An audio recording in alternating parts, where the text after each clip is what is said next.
ए देशर छात्र छात्री युवक युवती एवं शिक्षा व्यवस्थार भविष्य सहित भारतीय जनता पार्टी सरकार खेलुची। आम उभय दिल्ली रे देखीचे ओडिशा रे भी देखुचे।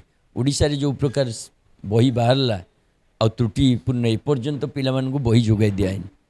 तेणु ए सरकार शिक्षा विरोधी, ए सरकार छात्र छात्री भविष्य सहित खेलुचे, एतिरे संदेह ना। जंतर मंतर ठारे जड़े वर्षियान समाजसेवक, जड़े शिक्षाविद, जड़े परिवेशविद, जड़े लड़ुआ देशभक्त सोनम वांगचुक एवं तांको सहित जेते छात्र छात्री भी अनशन रे बसतिले 19-20 दिन अनशन रे बसिबा आ ता भितरे सरकार गोटे दिन पाइलानी, गोटे समय पाइलानी आलोचना करिया पई, परंतु तांको जबरदस्त आज सकाळू पुलिस लगेई अति सम्मान हानि कला परिका तांको जो परि भाव में उठे निगला, छात्र छात्री पाखे आक्रमण है, ये गोटे सारा देश में आक्रोश सृष्टि करछि। विशेषकर युवावर्ग भितर ए सरकार प्रति ए सरकार चेहरार मुखा खोली देछि।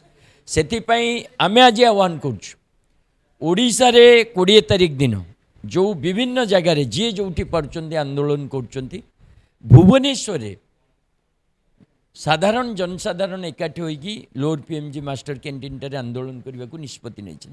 आम आदमी पार्टी तरफ आम या समर्थन करुँ पूर्ण प्राण।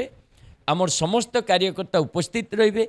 जो निष्पत्ति नि बिना बैनर रे केवल सोनम वांगचुक छात्र छात्री युवावर्ग भविष्य शिक्षा व्यवस्थार सुधार पाई धर्मेंद्र प्रधान को इस्तीफा पाई जो आंदोलन हम आम से सामिल हेबू।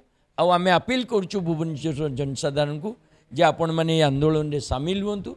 सारा ओडिशावासी को भी अपील करुँ निज निज जगार ये जो क्रूर व्यवस्था, ये जो स्वेच्छाचारी शासन तंत्र, ये जो युवा और छात्र विरोधी शासन तंत्र ता विरुद्ध रे एकाठी हुंतु, आंदोलन करंतु।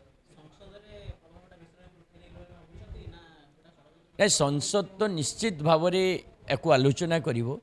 जो परि भावे सरकार जनसाधारण को कथा न शुणी प्रत्येक मैटर रे माने श्रीराम मंदिर चोरी ठू आरंभ करी शिक्षा व्यवस्था को बेहाल करने पर्यंत जनतार जो सहमति, जनतार जो स्वीकृति ए सरकार हरई सारी।